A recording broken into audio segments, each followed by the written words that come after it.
असं आहे की जेव्हा आपण प्रभू श्रीरामाची आठवण काढतो तेव्हा ऋषी वाल्मिकींना विसरताच येणार नाही. का शेवटी रामायण आणि प्रभू श्रीरामाची ओळख ही वाल्मिकींनी करून दिली आहे. तेव्हा प्रभू ऋषी वाल्मिकी यांची आठवण काढणं कर्मप्राप्त आहे. जिथे राम आहेत तिथे वाल्मिकी आहेत. त्यामुळे वाल्मिकी ऋषींना विसरताच येत नाही. आज मी वाल्मिकी समाजातर्फे आयोजित केलेल्या भंडाऱ्यात जेवलो सुद्धा. असं आहे की सर्व समाज बांधवांना एक करणारे प्रभू श्रीराम, आदिवासी शबरीचे बोरं खाणारे श्रीराम, आपल्या रावणाची हत्या करून विभीषणाला सिंहासन देणारे श्रीराम, बलीची हत्या करून सुग्रीवाला सिंहासन देणारे श्रीराम आणि अशा विविध प्रकाराच्या माध्यमातून सर्वसमान समाजाला हा सगळा समाज एक आहे असे म्हणणारे श्रीराम. असं रामराज्य येण्याची आमची इच्छा आहे आणि ते रामराज्य यावं यासाठी आम्ही सगळ्या समाजाला एकत्र केलं आहे. हे वाल्मिकी समाजाची लोक एकत्र आली आहेत.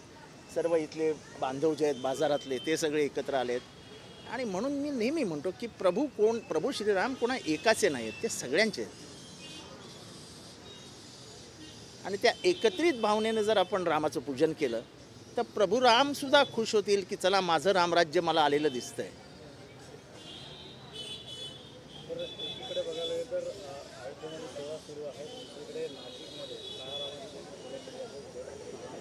की राम सगळीकडे आहे ना.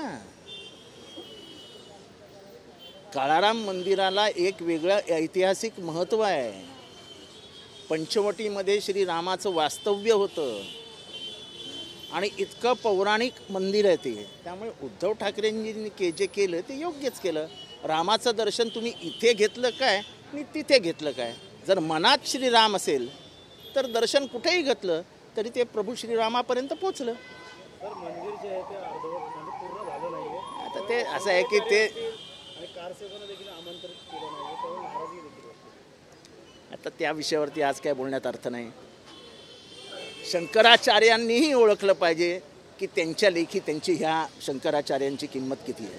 सर, राम हे बहुजनाचे माझं आजही म्हणणं आहे की राम हे बहुजनांचेच आहेत.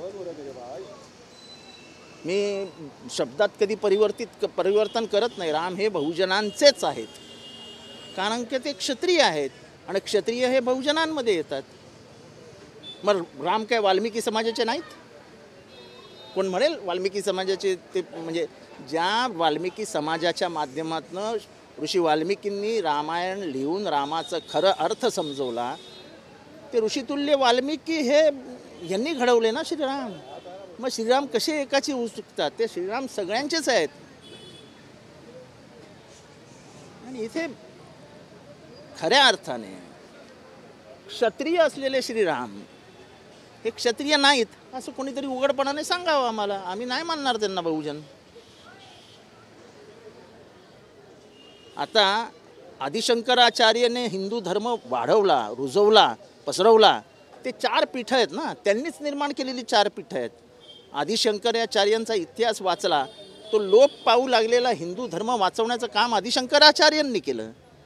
त्या आदिशंकराचार्यांचे उत्तराधिकारी हे 4 पीठांचे 4 शंकराचार्य आहेत. त्यांचा काय सन्मान ठेवला गेला ते आपण बघितलं. काय आता आज हा विषय नाही आहे. ते उगाच काहीतरी कॉन्ट्रोवर्सी निर्माण करून TRP वाढवू नका.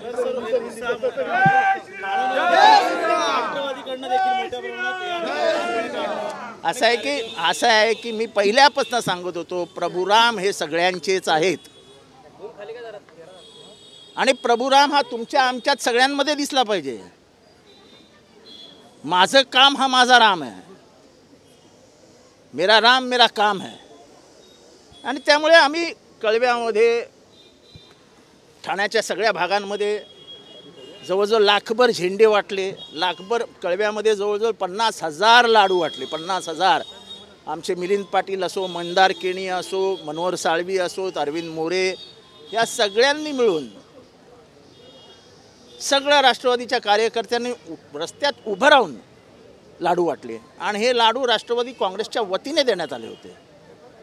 विविध भागांमध्ये आम्ही लाडू पाठवले, विविध भागांमध्ये आम्ही झेंडे पाठवले. कळव्यामध्ये मिलिंद पाटील यांनी पुढाकार घेऊन राष्ट्रवादीने तर्फे देण्यात आलेलं लाडूचं वाटप केलं. सगळ्या भागामध्ये लाडूचं वाटप केलं, आनंद होता. सगळ्या भागामध्ये झेंडे देण्यात आला, आनंद होता. हे कोणा एकाचा हा महोत्सव नाही ना, हा महोत्सव सगळ्यांचा आहे.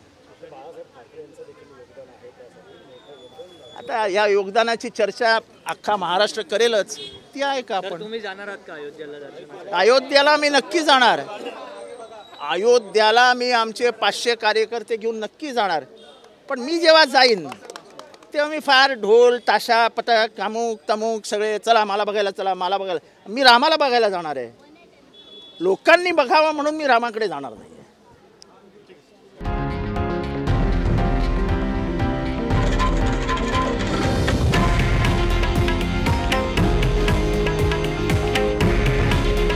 हे आहे देशातील नंबर 1 न्यूज नेटवर्क आणि आपण पाहत आहात TV9 मराठी.